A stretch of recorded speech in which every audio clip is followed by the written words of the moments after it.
Greetings, unsettled souls. Welcome to The Correct Views, as Sam I.B. Gangi reporting for the Media Speaks. You ever have a day, I'm adjusting my low def peak here. Have you ever had a day where it seems like it just doesn't end? And nothing even went wrong, nothing. It was like a normal day at work, but for some reason, it felt like it went on forever. So I'm going to do my best to make sure it doesn't seem like this show goes on forever, because you guys care enough to tune in, and I'm going to unwind by doing the show. It went on forever, I tell you. This chart tells a story. America's middle class thrived after World War II and died under Obama. This is by Max Slavo.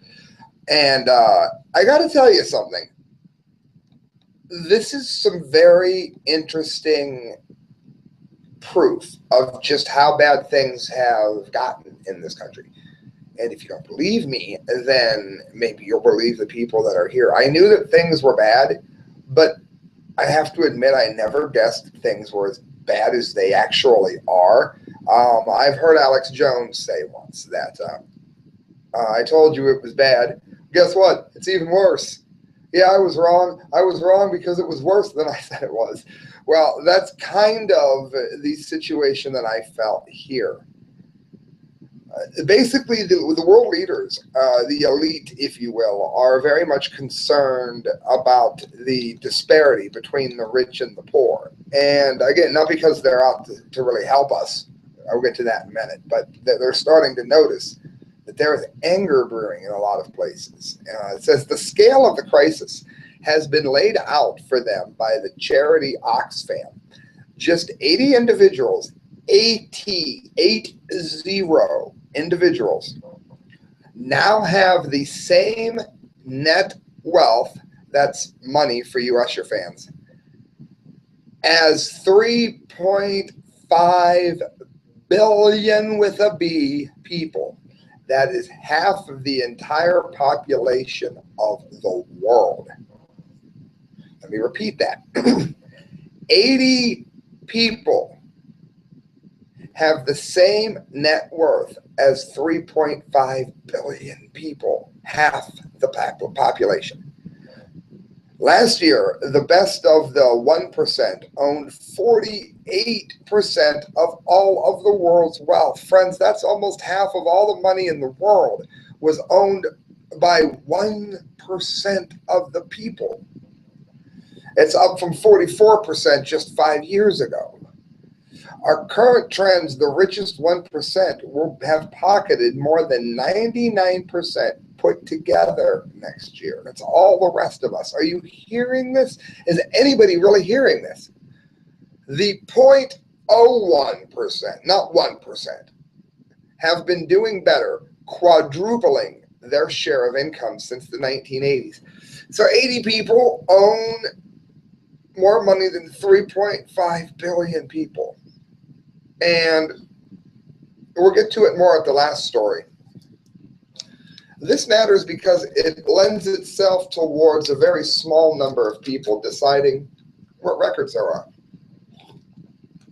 Don't you wonder why everybody sounds like Nickelback, Chase Everett, or Rihanna? And nobody really likes any of those three at all anyway. But bam, bam, bam, that's what they're selling you. That's what they're selling you. 80 people are controlling it all. It trickles down from there. Your choices are limited because there's nobody giving you anything to choose from. It says the billionaires are not concerned with a fair or truly incredible world, of course, but they may well be concerned about having pushed the system beyond the brink and triggering a global collapse and unrest as a result of things having gone way too far. And I think that's very, very, very true. And you can see it every day. Everywhere you go, you can see this disparity. And I'm a libertarian. I'm not saying you should steal from the rich and give to the poor like some kind of socialist Robin Hood. But the laws are set up to favor them. They get bailed out when they go bankrupt. You and I, we just go bankrupt. where they're too big to fail. The people that caused all of these problems got a bonus in 2008. Look it up. I'm not making it up. Look it up. I'm against that. I'm against stacking the deck. Okay, I'm a libertarian, but I didn't say I was an idiot. It says, who benefits from the rising incomes and then expansion has changed drastically over the last 60 years. Pavinia R. Techvira, an economist at Bard College, created a chart that vividly shows how. Back in the 1940s, 50s, and 60s, most of the income gains experienced during expansions, that is the periods through one recession until the onset of another, that occurred to most of the people. That is to say, the bottom 90% of earners captured at least a majority of the rise of income. With each expansion in sequence, however, the bottom 90% captured a smaller share of income gains, and the top 10% captured more. See, everything got turned around. Everything has gone in the opposite direction. It says the 1970s represented a turning point, with several stages of the oil crisis hitting in 73 and 79. Foreign policy led OPEC hiking energy prices. Americans in turn saw a rationing and the rise of the cost of living. The middle class wealth and job opportunity took a dive. There's links for all of this in the article. Under the important developments on the cynical years of George W. Bush's presidency later on, the Supreme Court decision by not the electoral process became even worse. Income growth for most people ground to a halt, with the total income growth for the lower and middle classes reaching only 2%. And this is not an issue that is a young and old issue. I just had a birthday. I was born in 73. I've never seen an opportunity in this country. We're not the land of opportunity. Are you crazy? You work wherever you have to work just to pay your rent. Everything that you believe in, you don't really ever get to do that. That gets pushed to the weekends. That gets pushed to whatever. The rest of the time, you're out there making the country worse. Okay, let's face it. Me too. Me too. Every time I play a Nickelback song for some bonehead, I know that I'm making the country worse. And you want to know why? Because there isn't any money if you're doing something like this. You can't find anybody that'll give you $25,000 a year to do this. So this gets pushed into whenever I can turn the camera on. Meanwhile, I'm trying to figure out whether the new Rihanna song decides to say the word niggas too many times. Mind rot, utter stupidity. And again, I'm not saying that I think DJing is stupid, but we don't have DJs anymore. We have human jukeboxes. And I know I've gone on a tangent here, but there's other people out there that know what I'm talking about. How many of you are an editor, and you edit this stupid drivel that comes across your desk because there's no time and no publisher for you? You can't get a book deal because you can't afford a rich agent. Well, don't you think that that kind of thing happens when you have 80 people controlling everything? Don't you think? Now listen to this. This is a Prison Planet. Ron Paul, Inner City Turmoil and Other Crisis. He has predictions for 2015. I'm not going to read all of the predictions, but I do want to get to one of the things that he said here because it made a lot of sense. Fight for equal protection was distorted by the war on poverty. 50 years ago, as a result of Martin Luther King Jr.'s leadership and a plea for equal justice, Lyndon B. Johnson declared war on poverty. Poverty was seen at the time as a major contributing factor to the plight of those living in the inner city. Pause. Well, hell, 50 years later, we have no problems in the inner city, right? Big socialism had the answer, right? No. Last time I checked, no. King's dream was to make sure that all people will be judged by the content of their character and not by the color of their skin. Good advice, but it was never followed. Residual racism remains, but the excuse for every shortcoming in the failed cities is said to be due to the color of one's skin. The very expensive war on poverty, he writes, has after 50 years only made matters worse, compounding the problems of poverty and inflation while hurting most of the people of the war that the war was supposed to help. Currently, our government spends over $1 trillion per year on anti-poverty campaigns. Over the past 50 years, over 16 trillion was spent, wasted, and yet poverty and dire economic conditions remain the major factor in the violence that persists, which incites or gives the police an excuse to overreact and to maintain order. The plans and expectations for the war on poverty must have been seriously flawed. In other words, we've given all this money away, but we haven't alleviated poverty. We haven't taken the violence out of our cities. We haven't done any of that. I'm not saying that this is a great idea. I'm just pointing to a system that worked better. Prior to when we killed Muammar Gaddafi, and again, I don't want to get into the political side of if he was good or bad, he was both.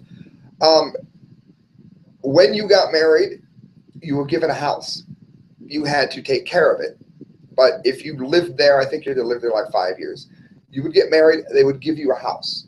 Now, I'm not saying that big socialism like that is the answer, but I am saying that something like that, if you're going to go in a more socialist direction, that is something. You have a house, you have a place to live, the government can make sure, that you're not just going to buy it, flip it, that's illegal and it should be. Otherwise, it was yours. It was your house. That, while not the libertarian solution, as I just said, is certainly a lot better than the insanity that we've done here by allowing the payment scale the way we do based on the things that we do drives up the number of people that need assistance. It says, although the degree of poverty is different for various races in the U.S., all categories, Asian, white, Hispanic, and Black, have had a steady increase in the median income from 1964 until the year 2000. Pause.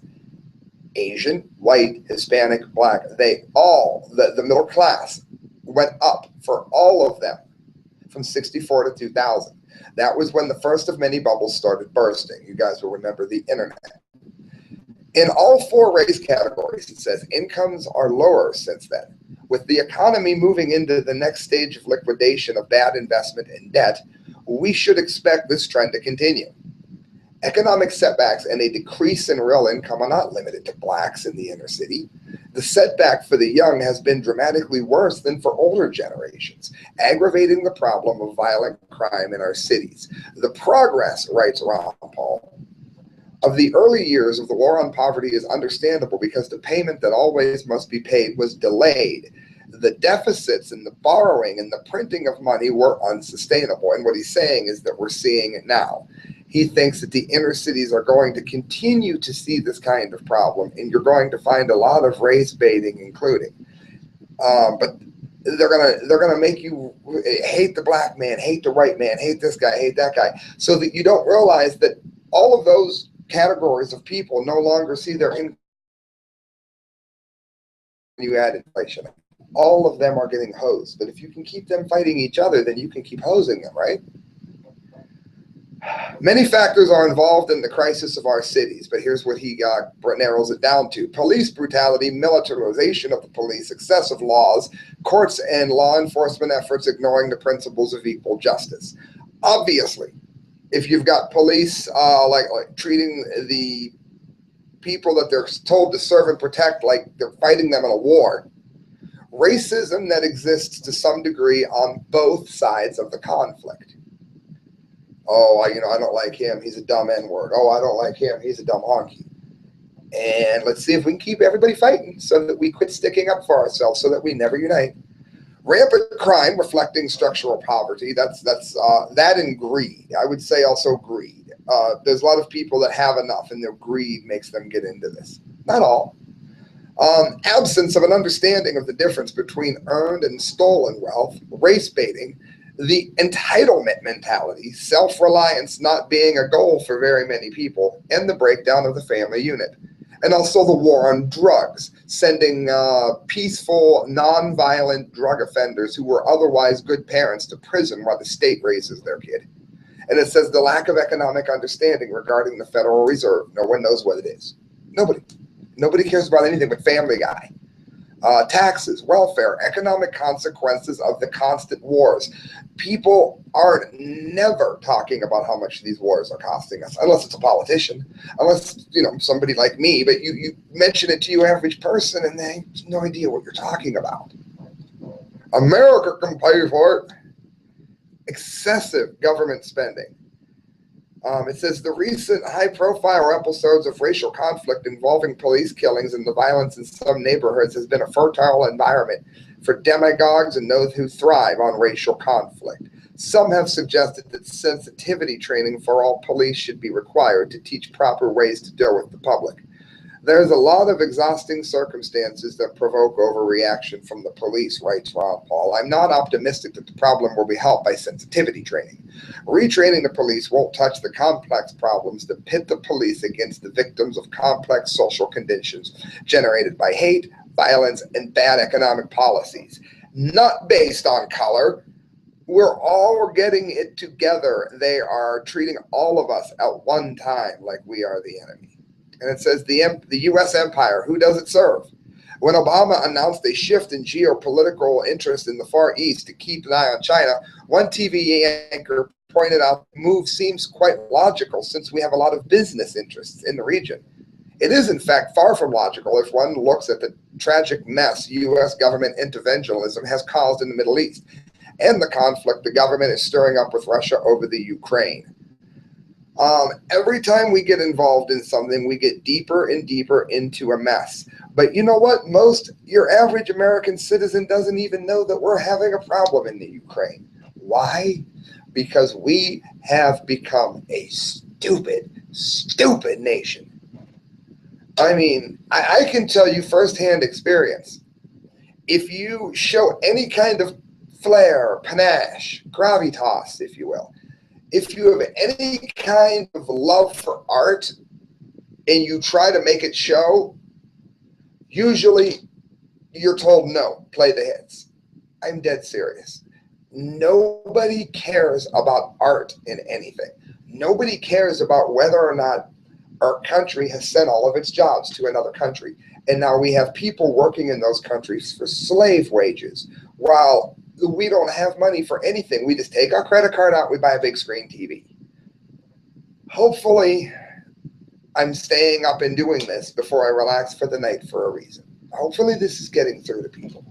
Please, I need more comments. Breitbart.com.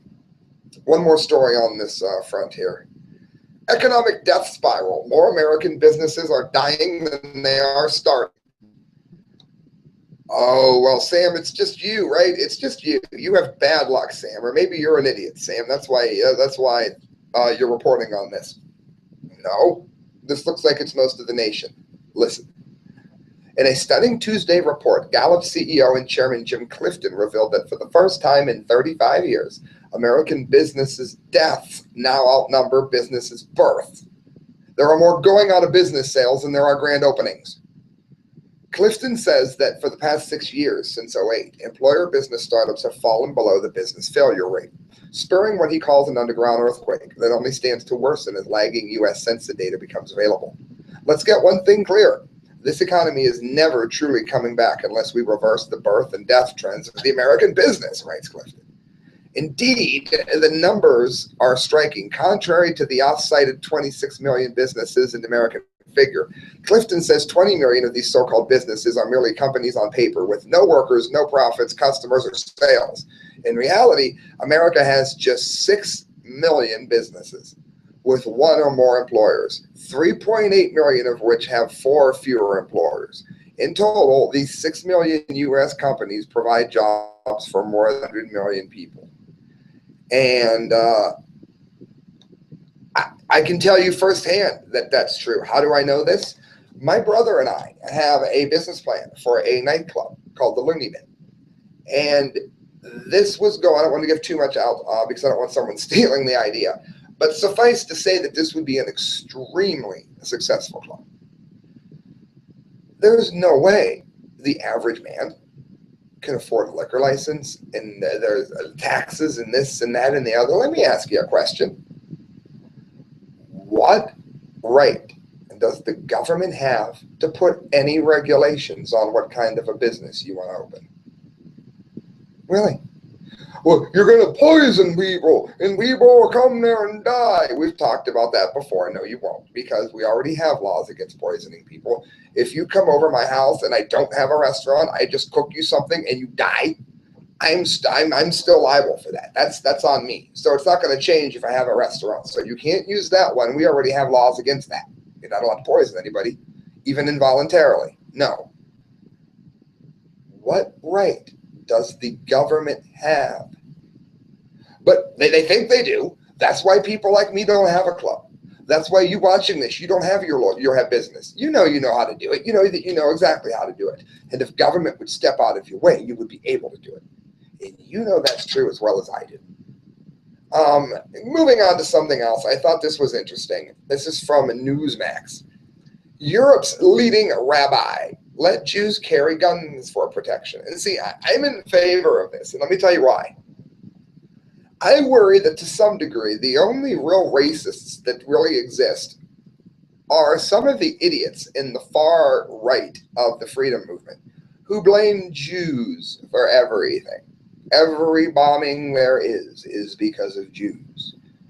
If there were no Jews here, it would be the Jews' fault for not being here, because had they been here, we could have blamed the Jews. I'm against Zionism, okay? I am against Zionism. This belief that it's, how do I want to word this? It brings upon the Antichrist by allowing a certain number of things to happen. I happen to think that the book of Revelations was a warning. Yes, it's going to happen, but I think that there have been times throughout history where it has been stopped. And again, when God wants it to happen, it happens. But you got to remember, even if you don't believe in God, if you follow the prophecy at all, not all prophecies in the Bible were in the time scale that man has always thought them to be, is a good way to put it. Well, the reason I mention all of this is because there are people that are attacking Jews just because they're Jewish. That's like saying I hate gang members. So I'm going to find somebody who might be wearing a bandana and I'm just going to attack him. Well, he's probably not a gang member. He's probably just wearing a bandana. But no, I'm going to attack him because I hate gang members. That's what people are doing here. And an armed society is a polite society, plain and simple. A prominent Jewish organization in Europe is petitioning the European Union to allow members of the Jewish community to carry guns for the essential protection of their communities, according to the Washington Free Beacon. And they should. They should be allowed to do that, as should non-Jewish people. It's a God-given right. That's why it's listed as such. But again, we're talking about Europe here. The European Jewish Association is pressing for a new legislation that would change the gun license laws after a series of deadly attacks on Jews across Europe, most recently during the Paris terrorist hostage siege, which killed 4 Jews at a kosher market.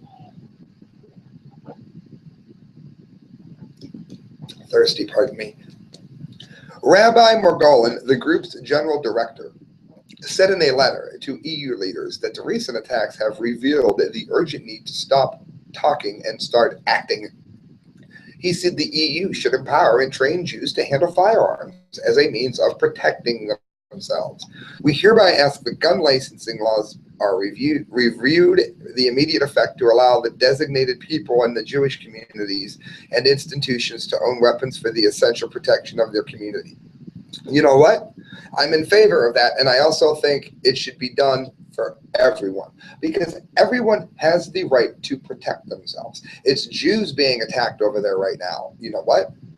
50 years from now, who knows who it'll be? For what reason? They could be Asians. It could be Indians. Who knows? It could be Hindus.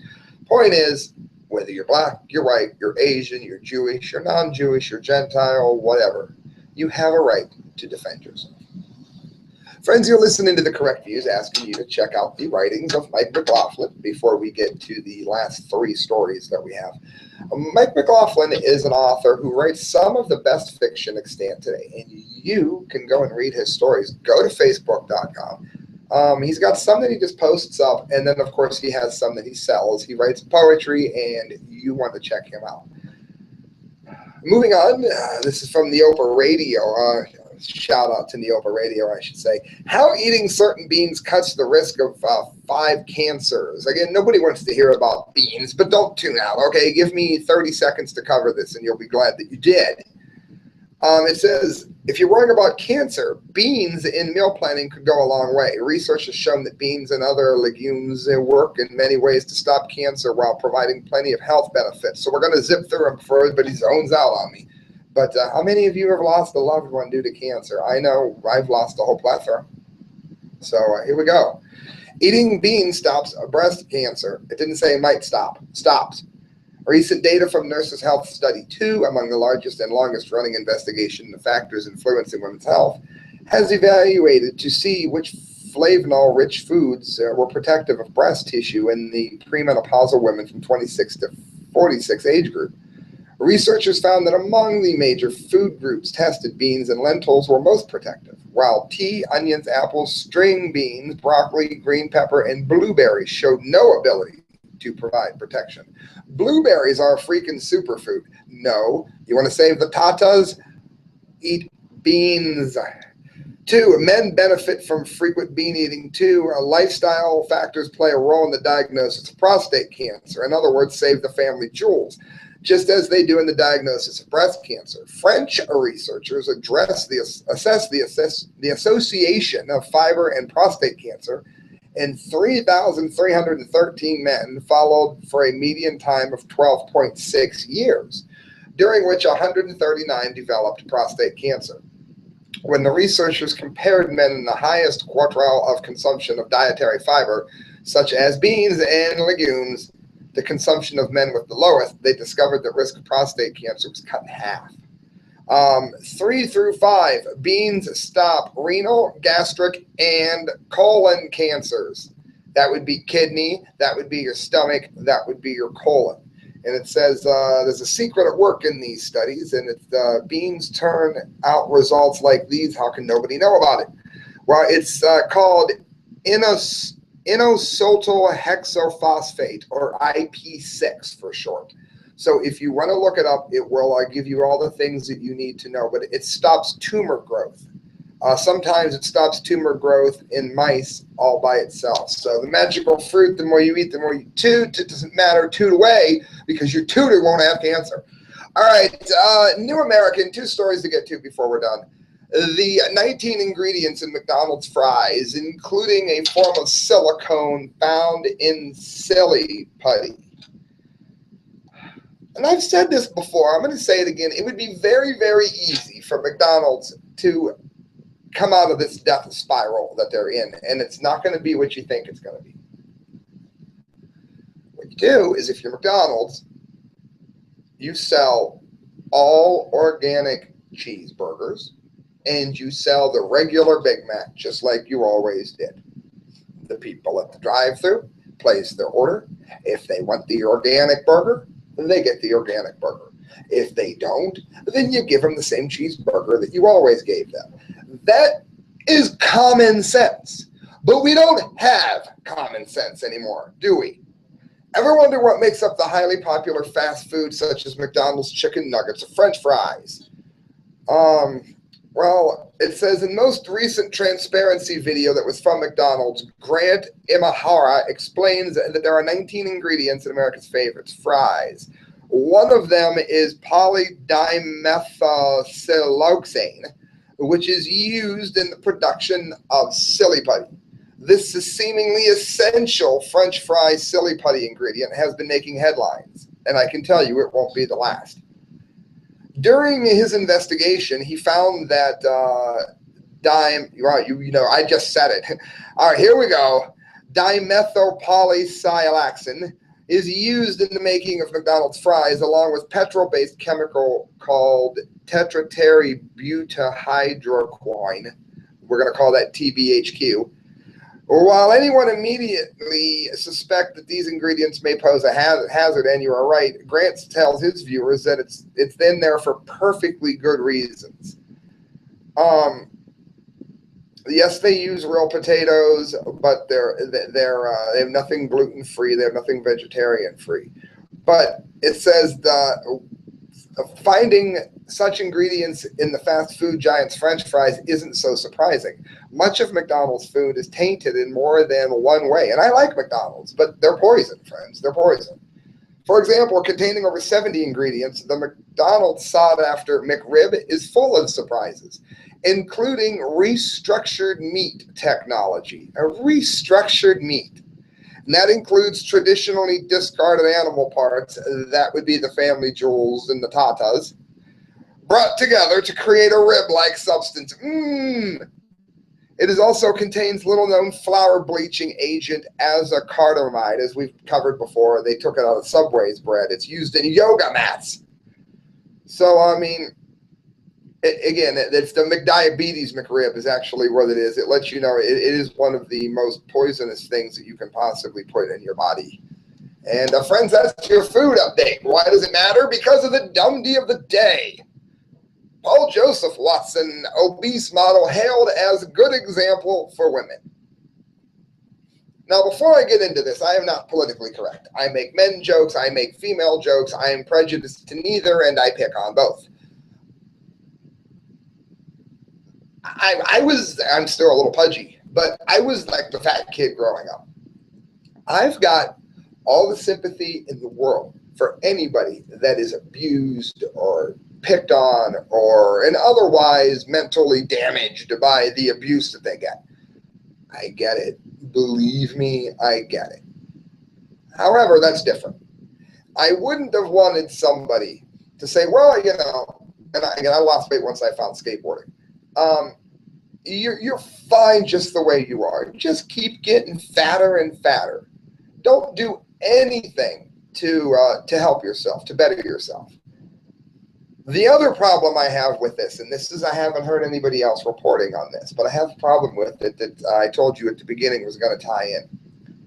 The problem with a great big model is it doesn't take any talent. You ain't got to watch what you eat. You don't have to work out. You don't have to do anything that models have traditionally done. You can just do absolutely nothing, and you can be a model. Tell yourself for doing nothing. Oh, that's how you end up with a Rihanna as a singer. Famous for nothing. Her voice is terrible. Her music is terrible, and she's everywhere. You can get somewhere by doing nothing now. Just sit around and eat Big Macs. You don't really have to try to be a model. You don't have to learn how to be a model, how to pose. Just chow. A plus-size model has become the first obese woman to be signed by a modeling agency, with 29-year-old Tess Munster being hailed as an important role model for children. That is, if being a role model entails promoting a lifestyle linked to innumerable chronic health conditions. Do me a favor. Ask John Candy's widow how happy she is that John Candy was a big fat guy and he died. I love John Candy, by the way. Ask his wife if being fat is good. Ask her if she misses her husband. I bet she does. I bet she wishes he was a little bit thinner. He could have been around a little bit longer, okay? Go back in your time machine. Ask Oliver Hardy's wife how she felt. Ask his best friend Stanley Laurel how he felt when Ollie died. When he got the news, for you Laurel and Hardy fans, when he got the news, he had a stroke and could no longer hear out of that ear. It was that traumatic for him. Why? Big, heavy, not watching your weight. Well, now it's being heralded as a wonderful thing. Munster, who also goes by the name Tess Holliday, has become the first woman of her size to be signed to a major modeling agency, reports The Independent. She's such an important role model for so many women. Yeah, if you like cottage cheese on your thighs. Anna Schillenglau, owner and director of the MILK Model Management, told the newspaper. Munster was a staunch advocate for F Your Body Standards campaign. That's a pound on Twitter, which encourages women to have pride in their bodies, even if they are clinically obese. Now, I'm not saying you need to harass the people. Yeah, I know the cottage cheese joke was crass. Man. We don't laugh, we die, okay? But my point is, you don't hold that up as something that you should aspire to or just settle for. Well, I'm fat, so I'm just going to settle for it. I'm not going to try to cut back on what I'm eating. I'm not going to watch my weight. And look, I can still be a model. It is the dumbing down of the country. Do you see why I can't do anything artistic anywhere I go and DJ? Because nobody wants anything artistic. Why? Because we're stupid. Now we got it with modeling. You don't have to even do anything. Just be a model. Why? Because we're a stupid country. It says the following conditions are linked to obesity. Which of these are something that women should aspire to? Diabetes, heart disease, high blood pressure, arthritis. My mom was overweight when she was younger. She had a miserable life. When she lost weight even, her knees were destroyed. Indigestion, stomach problems, ulcers. Yeah, how's that? Gallstones. Oh, that sounds fun. Yeah, gallstones. That sounds great. Let's have some gallbladder surgery. Cancers, including prostate and breast. Snoring and sleep apnea. Oh, let's sleep with a mask on every night. That'll be fun. Let's be a model and, get ourselves some sleep apnea. Stress, anxiety, and depression, I would argue that's just being an American. And infertility. Oh, that's nice. I won't be able to have kids, but, hey, be a model. It says, what's next? Are we going to see a chain smoker or a drug addict signed up as the next big thing in order to encourage women to have pride in lung cancer or choking to death on their own vomit? Going to the choking thing. The singer of AC/DC, not Brian Johnson, the original, Bon Scott, he died of alcoholism. The guy that wrote all the party rock songs that we all like, I like him too. He choked when he was drunk. He was laying on his back. Never let a drunk friend lay on their back. He choked and died of his own vomit. Okay, I'm not saying anything bad about AC/DC, but I'm saying I bet you the people that love him and miss him don't call that a role model. We're seeing it here. Munster is being signed by a top modeling agency in the UK, where diseases linked to obesity cost the National Health Service $71 billion a year, almost 10 times the cost of treating smoking-related diseases. And then they're going to use this as an excuse not to have to pay for their surgeries because they ate too much, and it's going to lead right into the little eugenics thing they like so much. It's all about loving your body regardless of your size and chasing your dreams, Munster told the Huffington Post. She's right if loving your body means putting yourself at risk for premature death and a myriad of horrible diseases. Why are growing sections of the corporate world and the establishment media promoting obesity as some kind of bizarre social justice movement, while people who encourage fitness and health, like nutritionist Abby Pell, used for fat shaming? Again, I don't think you need to make fun of the fat people. That's not going to do any good. But encourage them to lose weight. Let them know, hey, you know what? You want to be a model?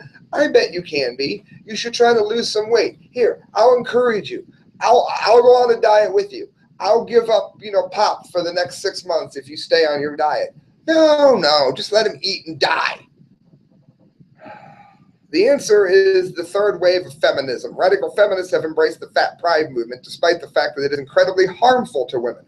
Why? Because it advocates their social engineering agenda, which is to recategorize any criticism of whatever they expose to be hate speech.